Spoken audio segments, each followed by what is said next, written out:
ये बताने की जरूरत नहीं है कि आज की तारीख में भारत का एक अभिन्न अंग मणिपुर के लोग किस दुर्दशा से गुजर रहे। मैं पिछले एक हफ्ते से देख रहा हूं टेलीविजन चैनल पर भारतीय जनता पार्टी के नेता आते हैं, संसद के अंदर भारतीय जनता पार्टी के नेता खड़े होते हैं और पूछते हैं कि मणिपुर पे अगर चर्चा चाहते हो तो राजस्थान की भी चर्चा करो। कहते हैं मणिपुर पे चर्चा चाहते हो तो विपक्ष के जो अलग अलग राज्य हैं वहां की स्थितियों पर चर्चा करो। मैं भारतीय जनता पार्टी के नेताओं से कहना चाहता हूं कि ये देश दिल्ली पे भी चर्चा करना चाहता है, यूपी पे भी चर्चा करना चाहता है, कश्मीर पे भी चर्चा करना चाहता है, एमपी पे भी चर्चा करना चाहता है, राजस्थान पे भी चर्चा करना चाहता है।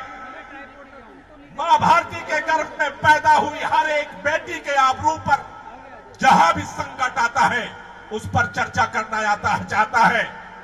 लेकिन इसके बहाने पिछले 90 दिनों से 3 महीने हो गए मणिपुर के लोग जिस दर्द को महसूस कर रहे हैं, भाजपाइयों तुम्हें आंख बंद करके इधर उधर नहीं जाने देंगे। अगर देश के प्रधानमंत्री को लगता है कि वो चुप्पी साध करके मणिपुर के दर्द को इग्नोर कर देंगे, यह इस देश के अंदर अब संभव नहीं है। देश ने आपको 9 साल मौका दिया है।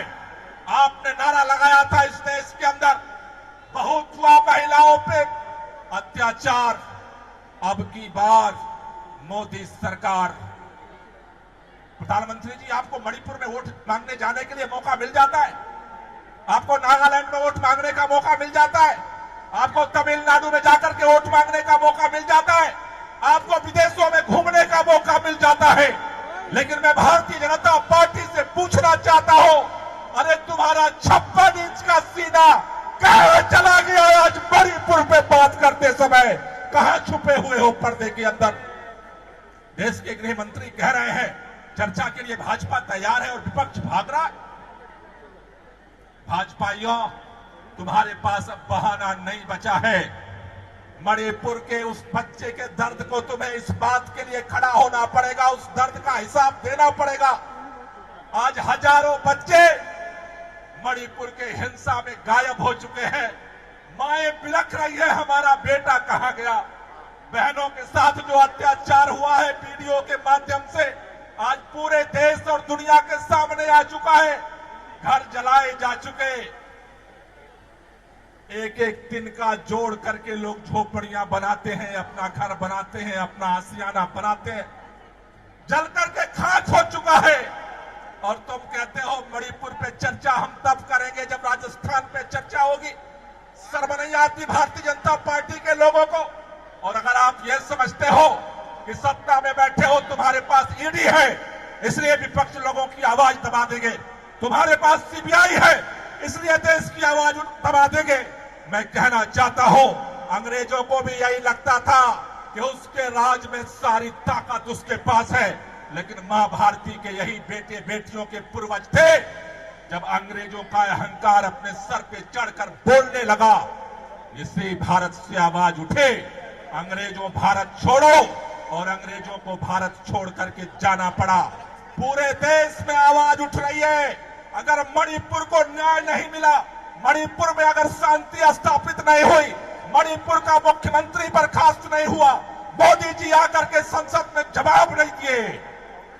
आज केवल जंतर मंतर पे हम इकट्ठा नहीं है, भारत के अंदर, इस पूरे देश के अंदर कोने कोने में आम आदमी पार्टी का कार्यकर्ता मणिपुर के हिंसा, मणिपुर के अंदर दर्दनाक घटनाएं, घिनौनी घटनाएं, सारी दरिंदगी के खिलाफ आज पूरे देश में आवाज उठ रही है।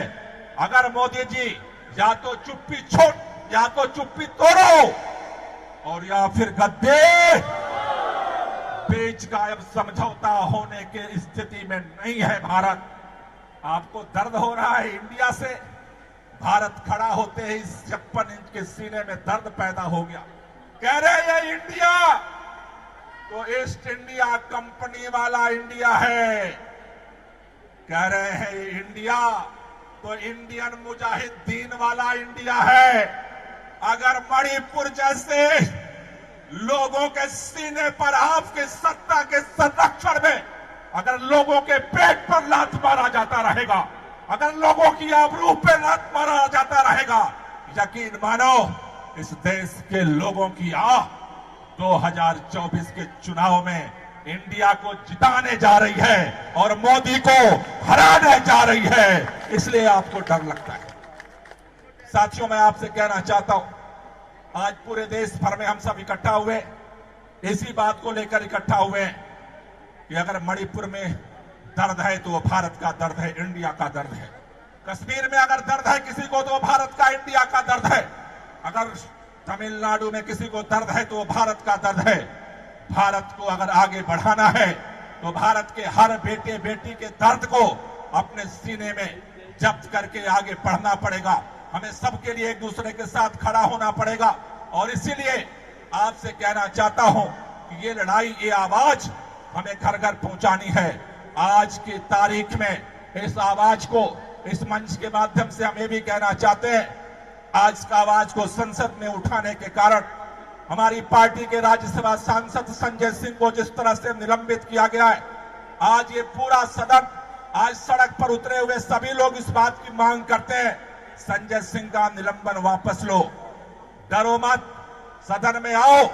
विपक्ष के सामने मणिपुर को शांत करने की क्या कार्य योजना है, सदन के सामने आकर के अपनी बात रखो।